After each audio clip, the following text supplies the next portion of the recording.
우리 옆에 우리 함께 예배하러 온 우리 지체 우리 함께 바라보면서 인사하십시다.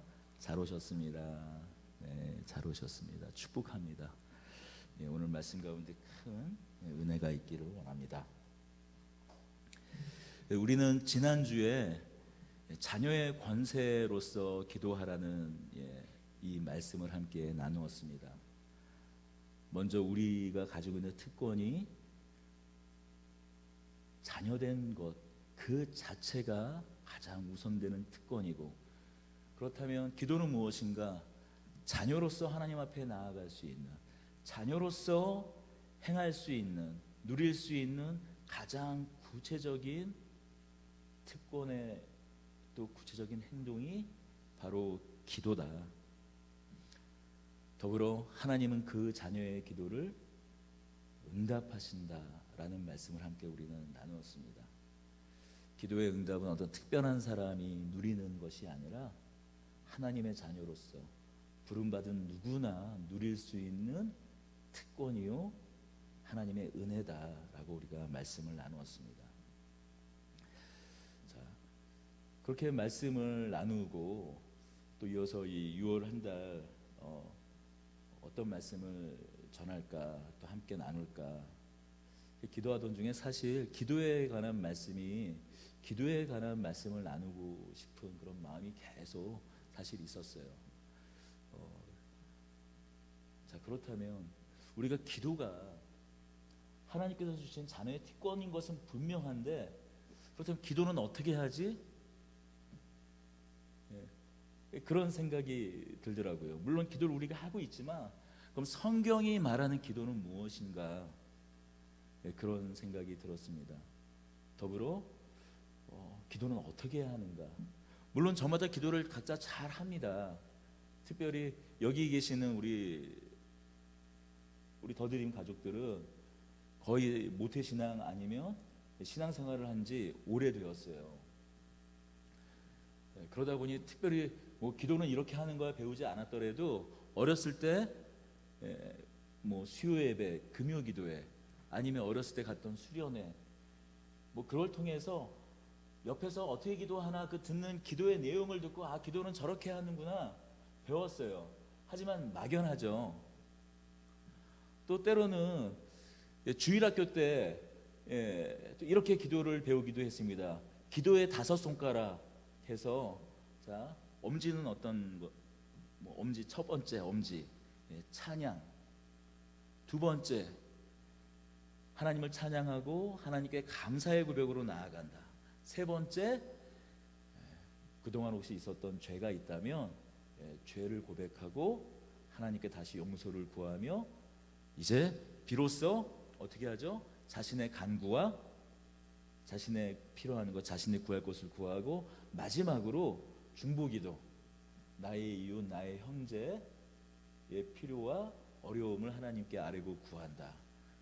찬송, 찬양, 감사, 회개, 간구, 중보, 이렇게 기도의 5가지를 혹시 주일학교를 열심히 다녔던 분이라면 기억하실 겁니다. 하지만 우리가 다양한 방법으로 이 모양 저 모양 이렇게 기도의 방법을 배우지만 사실 기도하다 보면 기도의 기도줄이 막힐 때가 있습니다. 어떤 때 막힙니까? 기도의 응답이 더딜 때 우린 기도가 막힙니다. 기도의 응답이 더딜 때 기도의 감각을 잃어버립니다. 왜냐하면 우리가 많은 이야기를 하나님께 하지만 과연 이 기도가 응답될까라는 그 의구심이 들기 시작하면서 우리 기도의 자리에 앉아도 자신이 도대체 무엇을 구하는지 알지 못하고 구하다 방향을 잃고 그냥 생각을 합니다. 떠오르는 생각을 쫓다 보면 그렇게 허무하게 20분, 30분, 1시간이 후다닥 지나가고 내가 도대체 이 자리에서 무엇을 했는지 알지 못하는 그 시간을 이렇게 지나곤 합니다. 이뿐만이 아니죠. 우리의 기도의 내용을 또 가만히 살펴보면 다양한 이런 아름다운 기도의 전통 아래서 여러 좋은 기도의 내용들을 배우곤 합니다만 우리의 실상 그 기도의 내용들을 보면 어떻습니까? 자신의 필요, 자신의 간구함, 자신의 절실함만 그 기도의 내용에 있을 뿐이지 이 기도의 내용을 들어주시는 하나님이 어떤 분이신가에 대한 그 생각을 우리는 놓칠 때가 있습니다. 성경은 분명히 우리에게 구하라고 합니다. 하지만 분명히 성경은 우리에게 또 말씀합니다. 구하여도 받지 못하는 간구와 기도가 있다고 말씀하죠. 야고보 사도가 말씀했습니다.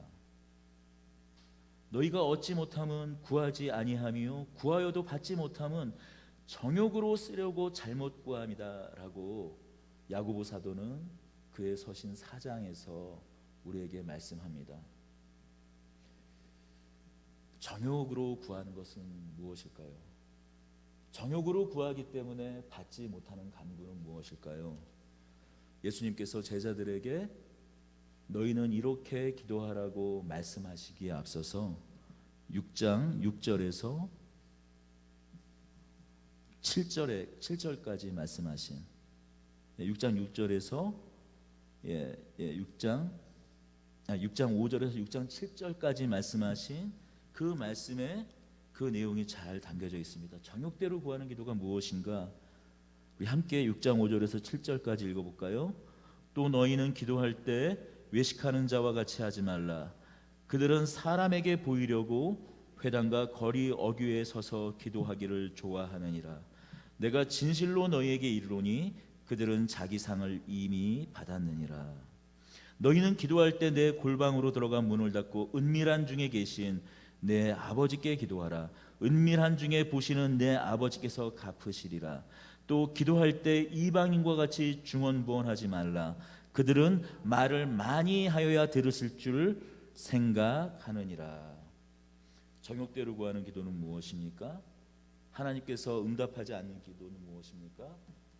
예수님께서 말씀하십니다. 첫 번째는 위선적인 기도고 두 번째는 이방인들의 기도라고 말씀하고 있어요. 왜 위선적인 유대인들의 기도를 말씀하실까요? 그들은 비록 그들이 하나님의 자녀, 하나님의 아들, 하나님의 백성들이라고 얘기는 하지만 그들의 관심은, 유대인들의 관심은 하나님께 있지 않았습니다. 자신의 영광, 자신의 이름이 드러나는 데 있었습니다. 그래서 누구나 볼 수 있는 데서, 누구나 볼 수 있는 자리에서, 시장 어귀에서, 누구에게나 눈에 띄는 때로는 성전 그 문에서 자신의 기도를 큰 소리로 외쳤습니다. 실상 기도하지만 하나님을 바라보고 있는 기도가 아니라 사람들의 시선을 의식하고 자신이 다른 사람보다 더 경건하다라는 것을, 더 거룩하다라는 것을 보여주기 위한 그 위선적인 기도를 하나님께서는 응답하지 않으신다라는 것. 그 기도를 하나님께서 듣지 않으신다라고 예수님께서 말씀하십니다. 그건 역시 자신의 정욕의 한 발로이기 때문이죠. 두 번째로 이방인의 기도입니다. 중언부언하는 기도. 자신의 그 한없는 끝없는 욕망을 계속 드러내며 그것을 구하고 찾고 반복해서 드리는 기도. 바로 그것을 예수님께서는 지적합니다. 예수님께서는 말씀하십니다. 이미 우리의 필요를 하나님께서 알고 계신다라고 말씀합니다. 이미 우리가 무엇이 필요한지 하나님은 모두 알고 계신다라고 예수님께서 말씀하십니다. 그들은 말을 많이 하여야 들으실 줄로 생각하느니라. 그러므로 그들을 본받지 말라. 구하기 전에 너희에게 있어야 할 것을 하나님 너희 아버지께서 아시느니라. 우리가 하나님께 아뢰기 전에 하나님은 우리의 모든 필요, 모든 간구, 모든 쓸 것과 우리의 절실함과 이 땅 가운데에서 사는 우리의 절망까지도 우리의 신음까지도 다 듣는 하나님이시라고 예수님은 말씀하고 있는 거예요. 제가 이 주기도문을 우리가 나누려 할 때 특별히 물론 소제목이 있습니다만 하늘과 땅을 잇는 사람들의 기도라고 말씀을 제목을 이렇게 큰 제목을 뽑은 이유가 바로 여기 있습니다.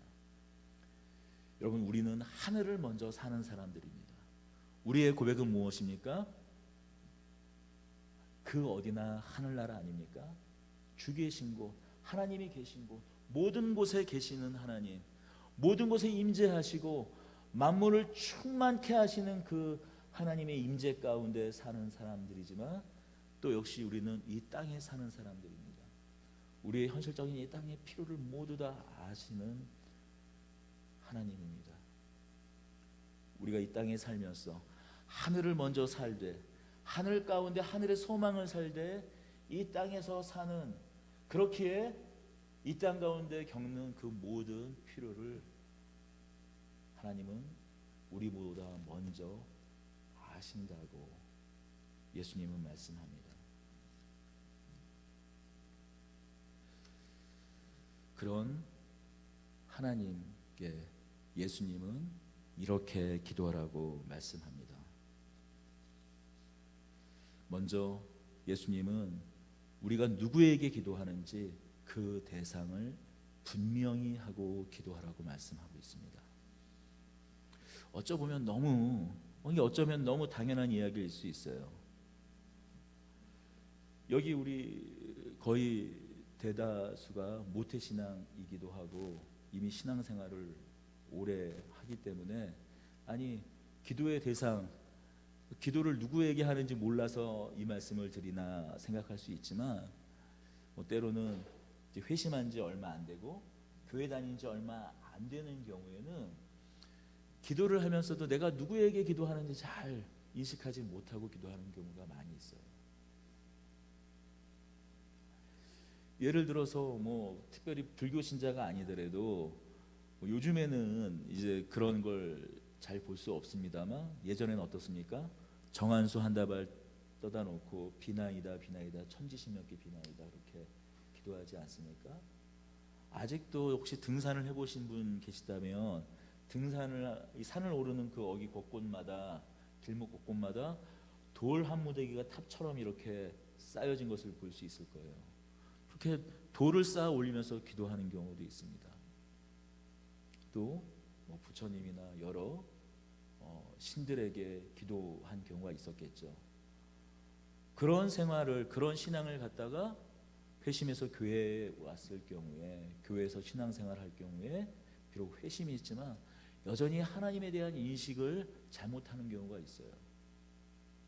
그저 덧없이 했던 마치 그 천지신명, 그런 무속신앙의 어떤 그런 비인격적인, 그 대상이 누구인지 상관없이 나의 기도를 응답하고 들어주면 그뿐이라고 생각했던 그것에서 더 나아가지 못하고 여전히 그런 생각으로 마치 그 천지신명이 하나님으로, 부처님이 하나님으로 그 이름과 대상만 바뀌었을 뿐이지 내가 지금 믿음을 고백하고 내가 기도하는 그 대상이 누군지 정확하게 알지 못하고 기도하는 경우가 있다는 거죠. 예수님은 말씀하십니다. 하늘에 계신 분이다. 우리가 기도하는 분이 누군가? 하늘에 계신 분이라고 말씀하고 있어요. 그렇다면 여기에서 말하는 하늘은 어떤 하늘일까요? 하늘 하면 우리가 어제 그제 금요일부터 우리가 한동안 계속 이게 장만가 싶을, 야 이거 이제 우리나라가 드디어 우기에 접어들었구나, 야 그렇게 생각하다가 지난 목요일 금요일 특히 어제 같은 경우에 도저히 이제 집에 있을 수 없는 그런 날씨였죠. 참 파란 하늘이 가슴을 그냥 막 이렇게 나가야 되는 거 아닌가 지금 당장. 집에서 있는 시간이 이렇게 아깝게 느껴지는 그런 하늘을 우리에게 선사했습니다만 우리가 바라다 보는 어떤 공간적인 눈에 보이는 하늘일까요?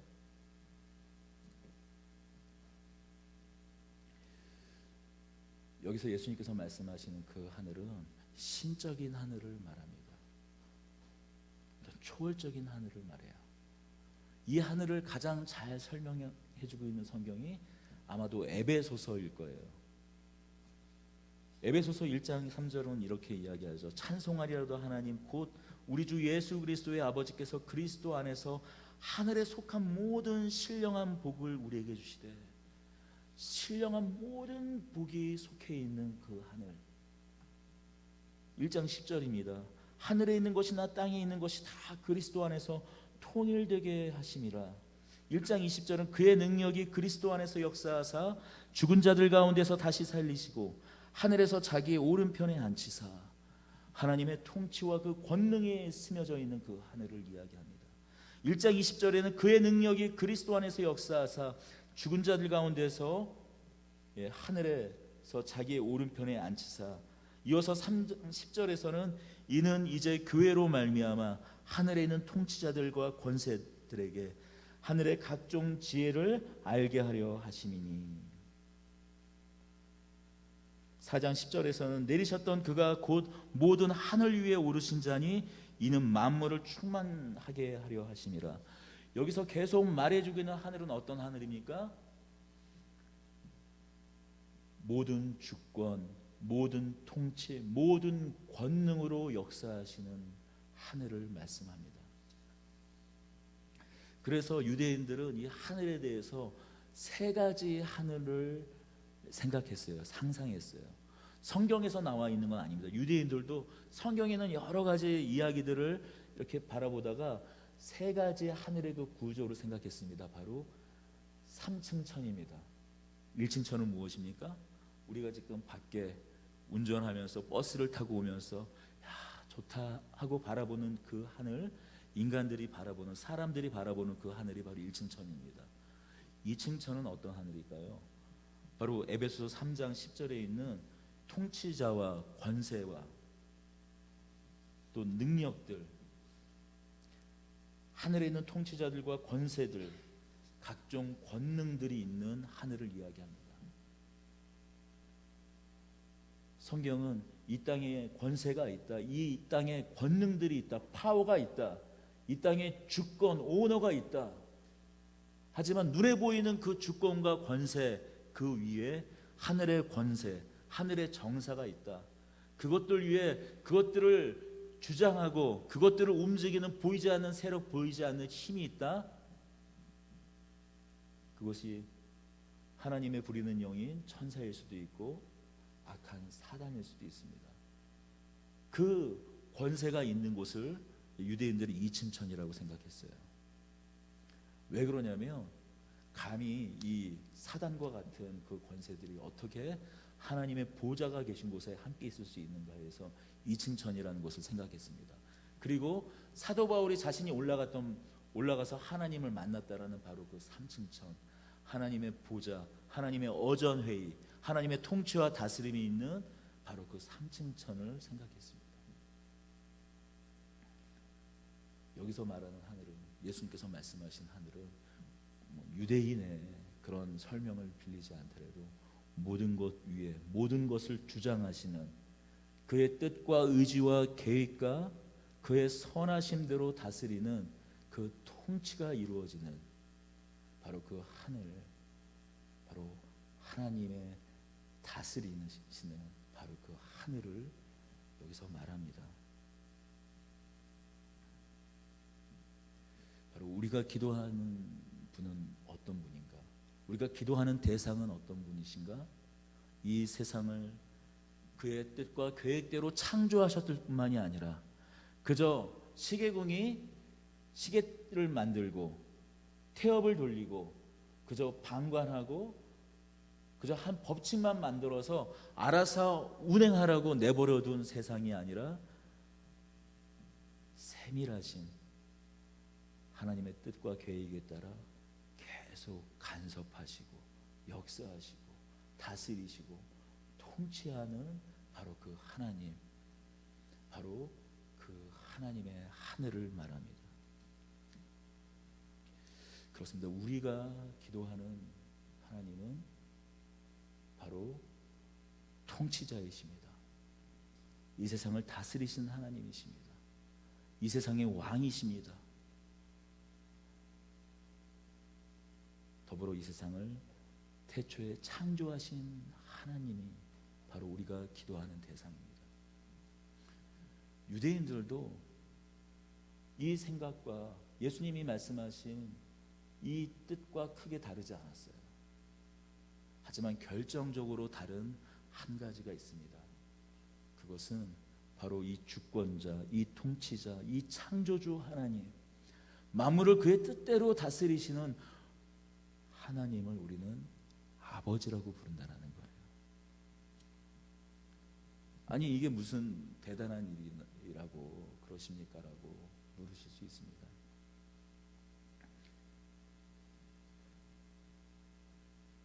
하지만 우리 한글 개역 한글이나 개역 개정 우리가 있는 성경에서는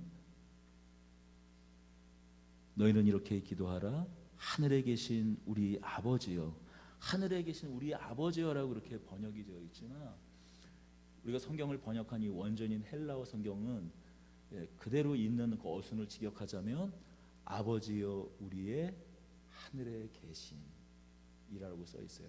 헬라어의 특징은 어떤 거냐면 나의 아버지다 그러면 아버지 나이, 아버지 나의 어순이 우리 말처럼 아주 철저하지가 않아요. 영어도 어순이 철저하지 않습니까? 하지만은 이 헬라어는 강조하고 싶은 것을 그냥 아무데나 갖다 놔요. 그래서 헬라어가 어렵습니다.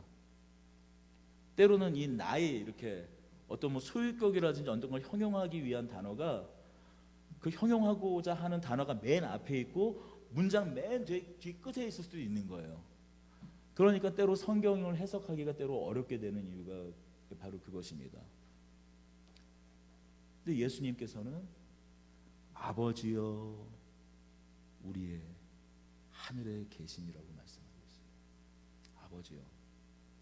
이렇게 하나님을 아버지라고 부르는 것은 이스라엘에게는, 유대인에게는 혁명적인 일입니다. 예수님이 유대인들에게 미움을 샀던 가장 큰 이유가 하나님을 아버지라고 불렀기 때문이에요. 아빠라고 불렀기 때문이에요. 왜냐하면 유대인은 하나님을 왕으로 생각했어요. 이 세상을 창조하신 주님으로 생각했습니다. 하나님을 아는 데 있어서 너무나 그 거룩하심 거기에 압도되어서, 그것은 나쁜 것이 아니죠. 하다못해 하나님의 그 존호, 하나님의 이름조차 야훼라고 부르지 않고 그것을 모두 다 아도나이 야훼 하나님, 야훼라는 단어가 나오면 그걸 아도나이 그 주님으로 바꿔 읽었어요. 감히 하나님을 아버지라고 부른다는 걸 상상할 수 없었습니다. 물론 성경에서는 이 이스라엘을 향하여 나의 자녀다, 나의 아들이라고 말한 경우가 있죠. 하지만 그것은 이스라엘 민족 전체를 묶어가지고 비유적으로 표현할 때 이스라엘은 나의 자녀다, 아들이라고 말하였지 한 사람 각각 개인을 향해서는 그렇게 설명하고 있지 않습니다. 구약 성경은. 물론 그 왕들이나 제사장, 선지자들이 자신의 정체성을, 하나님의 아들의 정체성을 가지고 있었던 것은 분명합니다. 그러나 그것은 그 어떤 그 기름 부음 받았던 특별한 왕이나 제사장이나 선지자와 같은 사람들이었지 일반 백성들은 하나님을 감히 아버지라고 생각하지 못했다라는 것이죠. 이것은 중근동뿐이겠습니까? 모든 나라가 마찬가지 않습니까? 아니, 마찬가지잖아요. 대부분 나라에서 그 왕은 스스로 어떻게 생각합니까? 신의 대리자, 신의 아들로 여겨지고 또 스스로도 신의 아들이라고 스스로를 이렇게 이야기했잖아요. 마찬가지로 유대인들, 이스라엘 백성들은 하나님을 바라볼 때 감히 아버지라고 생각하지 못했어요. 더군다나 그들은 어떤 신앙을 가지고 있었습니까? 유일시 신앙을 갖고 있었어요. 벌써 하나님의 아들이라고 예수님이 자기 자신을 말한다면 벌써 하나님이 몇 분이 되는 거예요? 두 분이 되는 거예요. 있을 수 없는 일이죠. 하나님을 아들, 하나님을 아빠라고 부르는 순간 그 사람은 뭐예요? 자신을 하나님으로 참칭하는 것, 하나님으로 자기 자신을 부르는 것이 신성 모독이 되는 겁니다. 그런데 예수님은 제자들에게 너희는 이렇게 기도하라. 아버지여 라고 하나님을 부르라고 얘기하고 있습니다. 물론 예수님 당신을 하나님의 아들이라고 말씀하신, 또 하나님 아버지를 아빠라고 말씀한 그 것과 우리가 아버지라고 부르는 것은 좀 아주 근원적인 본질적인 차이는 분명히 있습니다. 예수님은 하나님의 아들이시며 또한 하나님이신 분이십니다. 삼위 하나님 중 한 하나님이시며 창세 전에 이 세상을 창조하시기 이전부터 하나님의 그 영광, 하나님의 그 권능, 그 권세, 그 모든 것을 함께 하셨던 하나님이십니다.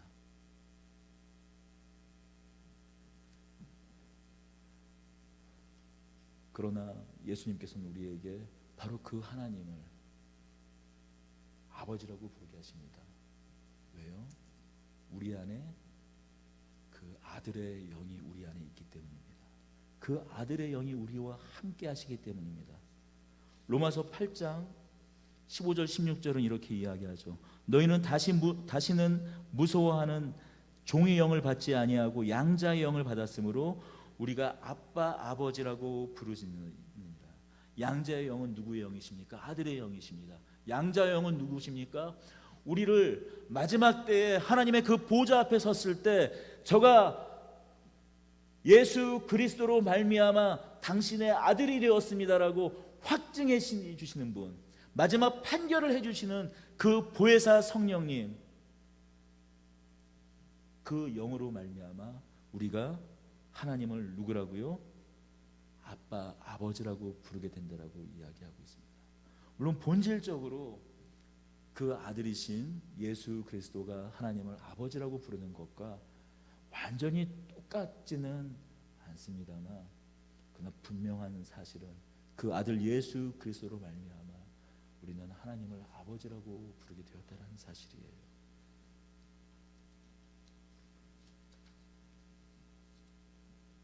요한복음 1장 12절, 우리가 지난주에 나눈 말씀이죠. 영접하는 자 곧 그 이름을 믿는 자들에게는 하나님의 자녀가 되는 권세를 주셨다라고 성경은 우리에게 이야기해주고 있습니다. 아버지라고 부를 수 있는 이유는 그 아들의 영이 우리 안에 계시기 때문입니다. 바로 여기에 비밀이 있습니다. 우리가 하나님을 아버지라고 부르는 순간 하늘의 문이 열립니다. 여러분, 하늘의 문을 여는 그 비밀의 열쇠가 여기에 있는 거예요. 여러분, 우리 어렸을 때 놀이동산에 가지 않습니까? 놀다 보면 수많은 인파가 있잖아요.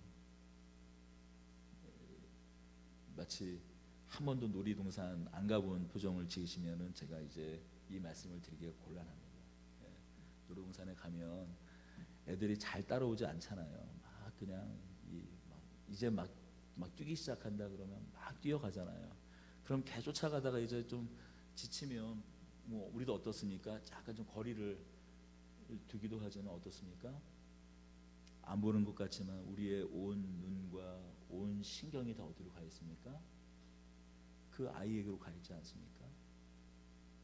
그리고 그 아이가 계속 해집고 그냥 전혀 그 아빠 엄마를 의식하지 않고 가는 것 같지만 그런가요? 아니에요. 그 아버지를 분명히, 그 부모를 분명히 의식하고 뛰어다닙니다. 그러다 때로는 잊어버리는 수도 있죠. 그런데 그 부모는 어떻습니까? 아이가 부르는 그 아이의 울음소리를, 자신의 부모를 찾는 그 울음소리를 그 수많은 인파, 그 시끄러운 그 상황 가운데에서 듣고 기어이 찾아냅니다. 여러분, 우리가 하나님을 아버지라고 부를 때 마치 이와 같이 하나님께서는 이 땅 가운데 수많은 사람들이 있지만, 헤아릴 수 없는 수많은 사람들이 있지만 하나님을 찾는 그 하늘에 계시지만 그 하나님을 찾는 우리의 음성, 우리의 목소리, 우리의 눈물을 들으시고 우리의 기도를 들어주십니다. 하늘의 문을 여는 열쇠가 무엇인가?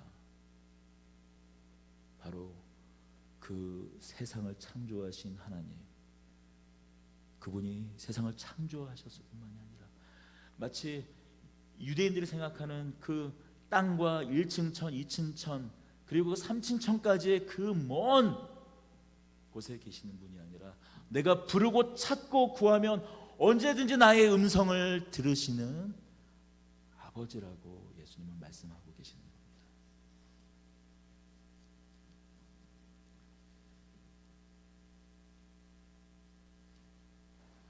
물론 우리는 그렇게 아버지의 이름을 부르는데 주저함이 없습니다. 그런데 함께 신앙생활을 하면서 이야기를 나누다 보면 아버지를 부르는데, 아빠를 찾는데 주저함이 있는 경우가 있더라고요. 모든 사람이 다 행복한 가정에서, 우리가 바라는 그런 이상적인 그런 가정에서 사는 건만은 아닙니다. 우리가 엮이는 가정이라고 하기도 하는 그런 깨어진 가정들이 있죠. 어떤 경우는 아예 그 아빠를, 아니요 그 부모님을, 엄마를 도대체 부모라는 어떤 존재지 그것을 이렇게 찾아보거나 생각해 볼 수 없을 정도로 깨어지거나, 아니 그런 사랑조차 받아본 적이 없는 그런 경우도 우리 사람의 삶 속에는 있습니다. 고아와 같은 경우도 대표적이에요. 두 분 부모님이 다 계셨지만 경험하지 못한 그런 정도가 아니라 아예 그 이름조차 불러본 경험이 없는 사람도 분명히 있습니다. 그래서 기도에 관한 이렇게 하나님 아버지에 대한 어떤 그런 이야기를 나눌 때 실제로 제가 듣기도 한 고백입니다. 하나님을 아버지라고 부를 때 그 아버지에 대한 그 감흥, 그 마음이 생기질 않는다라는 거예요.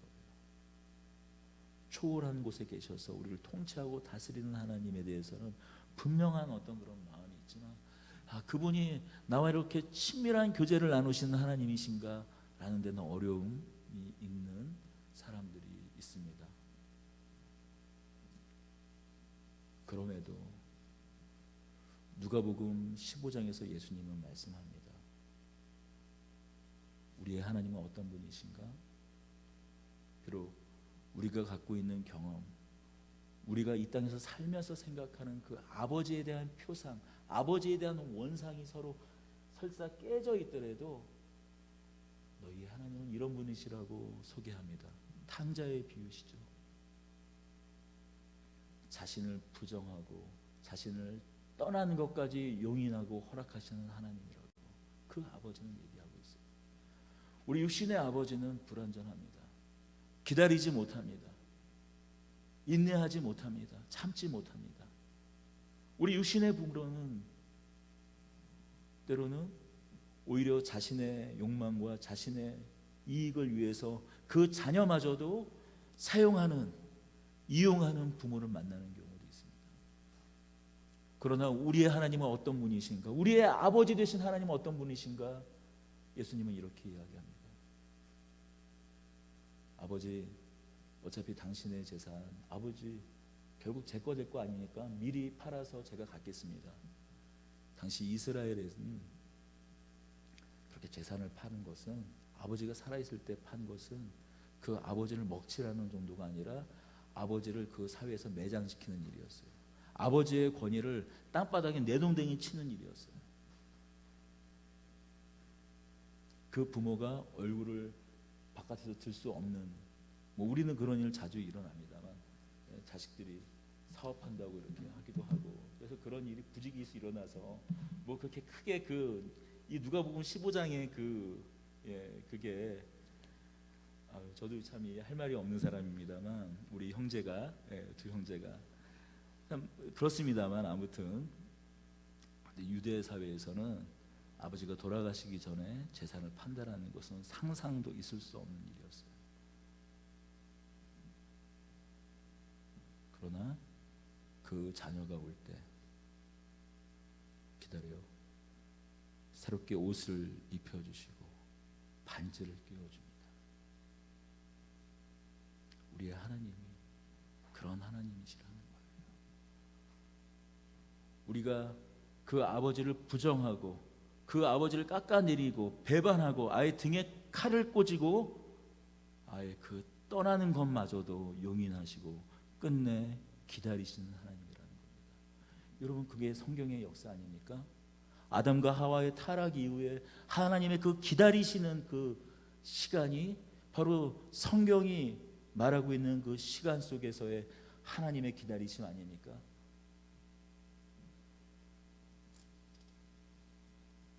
바로 예수님은 이 아버지를 부르라고 우리에게 말씀합니다.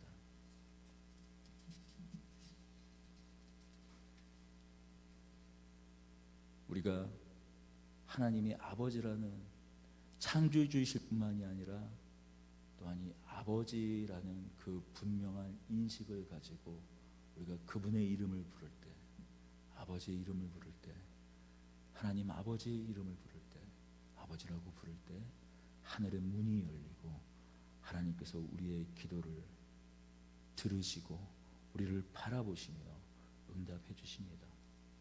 또 한 가지 우리가 놓쳐서는 안 될 두 가지 비밀의, 이 두 가지 기도의 두 번째 기도의 비밀은 바로 우리라는 것입니다.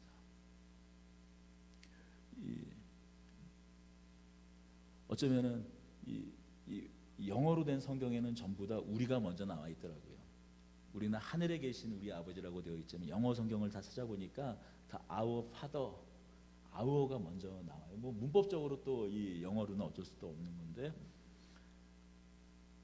바로 공동체의 기도라는 겁니다. 이 주기도문을, 이 번역된 주기도문을 살펴보시면은 가장 많이 등장하는 단어가 무엇입니까? 하늘에 계신 우리 아버지여, 이름이 거룩히 여김을 받으시오며 나라가 임하시오며 뜻이 하늘에서 이루어진 것 같이 땅에서도 이루어지이다. 오늘 우리에게 일용할 양식을 주시옵고 우리가 우리에게 죄 지은 자를 사하여 준 것 같이 우리 죄를 사하여 주시옵고 우리를 시험에 들게 하지 마시옵고 다만 악에서 구하옵소서. 나라와 권세와 영광이 아버지께 영원히 있사옵나이다. 아멘. 적어도 우리 성경에만 해도 6번 우리가 등장합니다.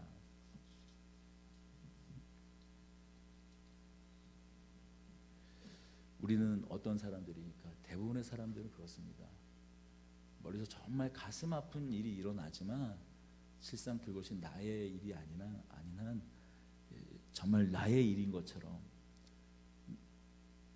나에게 일어난 것처럼, 내 가족에게 일어난 것처럼 받아들이지 않아요.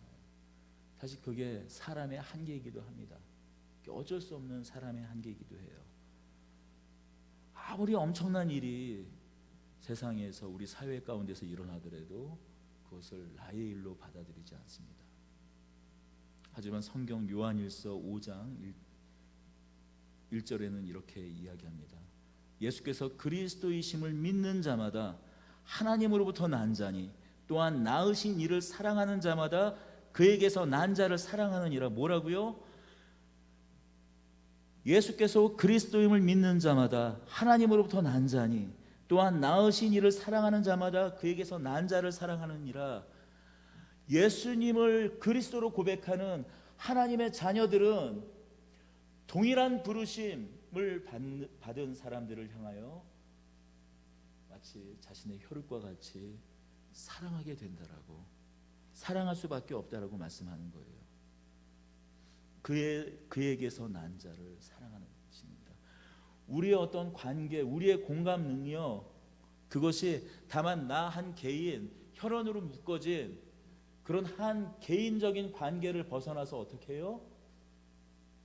그것을 뛰어넘어 인종, 전혀 다른 계층, 전혀 다른 문화, 그것을 가진 사람일지라도 그를 마치 혈육을, 핏줄을 나눈 한 형제와 같이 사랑하게 된다라고 말합니다. 그래서 이 기도는, 이 주기도문은 공동체, 나 한 사람의 개인의 어떤 간구, 고백이 아니라 공동체의 고백이 됩니다. 여러분, 우리는 전혀 다른 문화, 전혀 다른 사람이지만 어떻습니까? 한 가족으로 묶였어요. 그래서 에베소서는 이렇게 이야기하지 않습니까? 우리를 한 권속이라고, 하나님 아버지의 다만 시민권자가 아니라, 다만 백성일 뿐만이 아니라 한 권속, 한 자녀라고 이야기합니다. 우리가 다만 우리의 간구뿐만이 아니라 형제를 위해 기도할 때, 형제의 아픔과 형제의 형편과 그 결핍, 그 깨어짐을 놓고 하나님께 기도할 때, 우리의 한 분 되시는 하나님 아버지를 찾을 때 하늘의 문이 열려 우리의 기도를 들으십니다. 이것이 바로 기도의 두 번째 비밀입니다. 하나님은 우리가 우리의 삶, 우리의 간구, 우리의 필요를 간구하는 것, 그것을 들으시지만 그것보다도 더 먼저 형제들의 필요와 간구, 그 아픔을 하나님 아버지께 아뢰는 그 기도를 기뻐하십니다. 마지막으로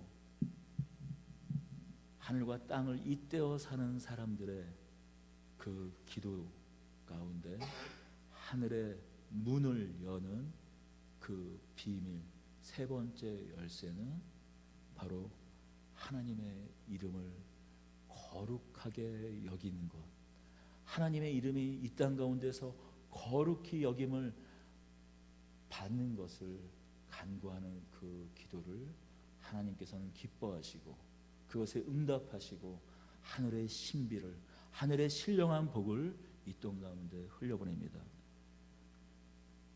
너희는 이렇게 기도하라. 하늘에 계신 우리의 아버지여, 이름이 거룩히 여김을 받으시오며. 여러분, 사람의 그 본디 습성은 어떻습니까? 뼛속 깊이 그 자기중심성을 숨길 수가 없어요. 하나님께서 노아와 그 가족들을 구원해내셨습니다. 8명으로 새롭게 이 인류를 시작하셨어요. 그런데 바로 얼마 되지도 않아 그렇게 이 세상을 거의 모두 멸절시킨 그 세상을 기억하지 못하고 사람들은 어떻게 했습니까? 바벨론 그 신할 땅에 이르렀을 때 리무스롯을 중심으로 하여 하늘까지 닿는 탑을 세우고 어떻게 해요? 내가 나의 이름을 높이자고 하지 않았습니까? 이스라엘의 멸망한 이유는 무엇입니까? 이스라엘의 그 뼛속 깊은 자기중심성, 자신들의 이익을 위해서라면, 자신들의 번영을 위해서라면 하나님의 거룩한 성전에서 이방 신상을 세울 뿐만이 아니라 난교까지도 서슴지 않았던 것이 이스라엘이었습니다. 결국 그들은 멸망할 수밖에 없었습니다. 하나님께서 말씀하십니다. 이스라엘이 멸망했던 이유가 하나님의 그 거룩을 온전히 드러내시기 위해서라고 말씀하세요. 여러분, 요 며칠 전에도 사실 참 그 가슴 아픈 뉴스가 있었습니다. 한 그 여자 목사인데 그 고깃집에서 자신의 테이블, 자신과 딸이 있던 그 테이블 그 옆자리에 노인을 앉혔다라는 그 이유로 식사를 다 마치고 난 후에 차마 목사로서, 아니 신자로서는 담을 수 없는 그런 욕지거리를 하고, 그게 결국 그 고깃 그 업소의 그 사장이 그것을 다 음성을 녹화를 한 다음에 그것을 녹취한 것을 터뜨렸어요. 저는 사실 뭐 그 헤드라인을 봤을 때 뭐 보지도 않았습니다. 그냥 헤드라인은 봤죠. 내용은 봤지만 뭐 녹취한 것까지는 뭐 보지도 않았어요. 그런데 그 녹취를 해서 그것을 다 일일이 그 기록하는 한 분의 이렇게 글을 보니까 그 여자 그 목사님이 목소리가 우리 그 신령한 목소리 있지 않습니까? 기도를 참 많이 하면 그 쉰 그 목소리. 우리 대부분 성도들은 그런 목소리를 좋아해요. 목회자가 그렇게 막 쉰 그런 목소리를 들으면 막 은혜를 받아요. 아닌가요? 아유 감사합니다. 예, 아니시라고 하니까 제가 마음이 이게 좀 마음이 한결. 예전에는 그렇게 막 목소리가 하면 하고 그 기도를 많이 해서 또 기도를 많이 하면 이렇게 또 일시적으로 쉬기도 하거든요. 근데 항상 그런 목소리가 여러분 자신의 경건을, 자신의 거룩함을 보증하는 것이 아니라는 것입니다. 여러분 그렇게 목소리가 쉴 정도로 기도하며 하나님 앞에 나아간 사람이 어떻게 인격이 그럴 수가 있겠습니까? 하나님 앞에 눈물 흘리며 자신의 성대가 다 결절이 돼서 이제 다시는 회복 불능할 정도로 하나님 앞에 나아며 울며 기도했던 한 사람의 기도, 그리고 그 목소리가 어떻게 그럴 수가 있겠습니까? 그렇게 하나님을 만나고 하나님 앞에 깨어진 사람의 인격이 어떻게 차마 그냥 뭐 예수를 믿는 것을 떠나서 그냥 하나님을 믿는 것을 떠나서 한 그냥 일반 사람이라도 담지 못할 그런 말들을 한단 말입니다. 여러분 하나님은 하나님의 이름을 스스로 지키는 사람들이에요. 아니, 하나님은 하나님의 이름을 스스로 지키시는 분이십니다. 우리가 무엇을 한다고 해서 하나님이 더 거룩해지고 우리가 무엇을 안 한다고 해서 하나님이 덜 거룩해지는 분이 아니세요. 하나님은 스스로 계신 하나님이세요. 하나님은 스스로의 그 영광을 드러내시는 분이십니다. 그래서 저 덜들러도 하나님을 찬양할 수 있게 하신다고 예수님은 말씀하셨어요. 그럼에도 불구하고 여러분 우리는 하나님의 형상으로 지음받은 사람들입니다. 더군다나 하나님의 형상, 죄로 말미암아 깨어졌지만 우리 안에 예수 그리스도의 그 의에, 예수 그리스도의 십자가 그 보혈에 덧입혀져서 그 하나님의 형상이 새롭게 우리에게 덧입혀져서 그것을 회복했다고 성경은 이야기합니다. 의와 진리와 거룩의 새 옷을 우리가 입었다고 성경은 이야기해요. 무슨 말입니까? 우리의 거룩을 통해서 하나님의 어떤 분이신지 세상이 알 수 있다라는, 세상은 하나님을 알 수 없습니다. 하나님을 알 수 있는 사람은 하나님을 만난 사람뿐이에요. 하나님을 경험한 사람이 하나님을 알죠. 그래서 하나님을 경험한 사람들, 하나님을 만난 사람들, 하나님을 아버지라고 부르는 사람들의 그 모습을 통해서 세상은 하나님을 경험할 수밖에 없습니다. 그래서 예수 그리스도만 성육신 하신 분이 아니라 어쩌면 그런 의미에서 우리도 하나님을 만난 사람으로서 말씀이 육신이 되어 사는 사람들이 바로 우리라는 것이죠. 바로 하늘의 문을 여는 그 기도의 세 번째 열쇠가 여기 있습니다. 우리가 거룩하여질 때 하늘의 권능이 이 땅 가운데 풀립니다. 어쩌면 그래서 이 땅의 모든 교회에 그 부흥의 역사 가운데 한 가지 공통적인 한 가지 사실은 이거였던 것 같아요. 우리가 부흥을 위해서 회개할 필요는 없습니다. 부흥을 목적으로 하여, 부흥을 목적으로 하여 우리의 회개를 수단화할 수는 없는 거예요. 하지만 분명한 한 가지 사실은 무엇인가? 이 땅의 교회가 하나님의 몸이신 예수 그리스도의 몸이신 만물을 충만케 하시는 그 충만으로서의 몸이신 이 교회가 이 땅 가운데 충만해졌을 때, 빛을 드러냈을 때, 이 세상을 가득 채웠을 때, 우리가 그렇게 말하는 그 부흥이 임했을 때 공통점은 무엇이었는가?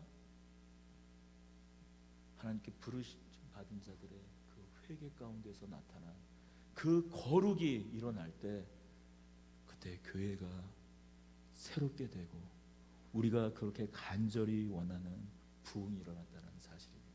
하늘의 권능이 그 회개의 현장 가운데 새롭게 거듭난 사람들의 그 거룩 가운데 내가 거룩하니 너희도 거룩하라, 내가 온전하니 너희도 온전하라는 이 말씀에 순종한 그곳 가운데 하나님의 부흥이 임했다는 것입니다.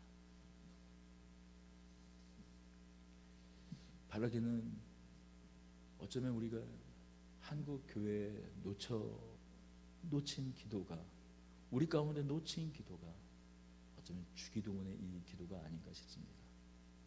이 주기도문, 그냥 아무 생각 없이 우리가 이 기도문을 외운다면 주 기도문에서 기도가 빠지고 하나님께서 진정으로 원하시는 기도가 빠지고 그저 주문처럼 되어버리고 말 것입니다. 하지만 주께서 우리에게 가르쳐 주신 이 기도는 주문이 아니라 하늘과 땅을 잇대어 사는 하나님의 백성들이 하나님이 누구신지, 하늘에 계신 하나님이 어떤 분이신지 알고 구체적으로 하나님 나라 백성으로 살아가며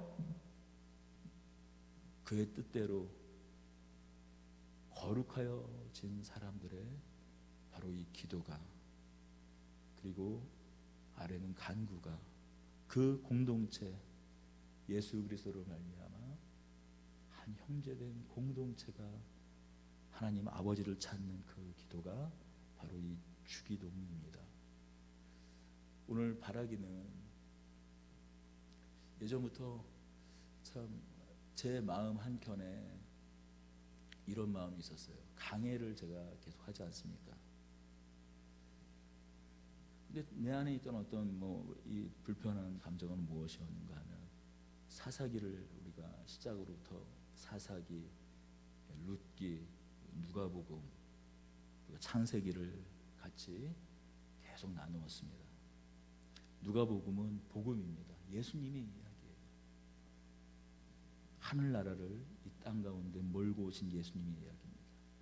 그렇다면 누가복음을 우리가 나누면 정말 예수님께서 하나님 나라를 이 땅 가운데 몰고 오셨을 때 일어났던 그런 일들이 새록새록해지고, 실제로 우리에게 그런 안식이, 옷이 깨어졌다면 깨어진 일이 회복이 되고, 병이 있었다면 그 말씀으로 말미암아 병 가운데 안식을 얻는, 그것보다 더 먼저는 하나님의 온전한 자녀가 되는 그런 기쁨이 흘러가야 되는데, 모르겠어요. 다 그런 기쁨이 흘러간 줄로 믿습니다만 저한테 어떤 퀘스천이 있었습니다. 창세기입니다. 태초에 하나님께서 세상을 창조하셨다라는 이 말, 세상 많은 신이 아니라 구체적인 한 하나님, 그분이 세상을 창조하셨다라는 것부터 시작한 이 말씀을 통해서 이 창세기를 나누었을 때 세상을 창조하신 하나님께서 우리의 인생을 붙들고 계시고 끝까지 책임지시고 인도하신다라는 이 한 가지 사실이 만약에 우리 가슴 가운데 남지 않는다면, 여러분 그 1년이나 지난, 앞서 누가복음 2년, 창세기 1년, 이게 얼마나 허망한 것입니까? 앞으로 6월 한 달 동안에 이 주기도문을 우리가 나눌 터인데, 바라기는 물론 가랑비에 옷이 젖는다고 사사기, 누가복음, 이 창세기의 말씀을 통해서 그런 하나님의 은혜가 여러분에게 있었을 줄로 믿습니다. 그러나 더 바라기는 이 6월 한 달 동안 이 주기도문을 통해서 우리의 기도가 회복되길 원합니다. 우리의 기도가 다시 새롭게 되길 원합니다. 이 기도가 그저 예배를 폐회할 때 축도 대신에 사용되는 어떤 그런 형식이 아니라 하늘과 땅을 잇는 사람들, 하나님 나라의 백성들이 하나님께 그 권능에 기대어 기도하는 초월하신 하나님이 아니라, 초월하셨을 뿐만이 아니라 또 이 땅 가운데 우리와 함께 계셔서 우리의 아버지 되신 그 인격 안에서 친밀하게 아뢰게 되는 이 기도로 우리 안에 회복되기를 간절히 원합니다.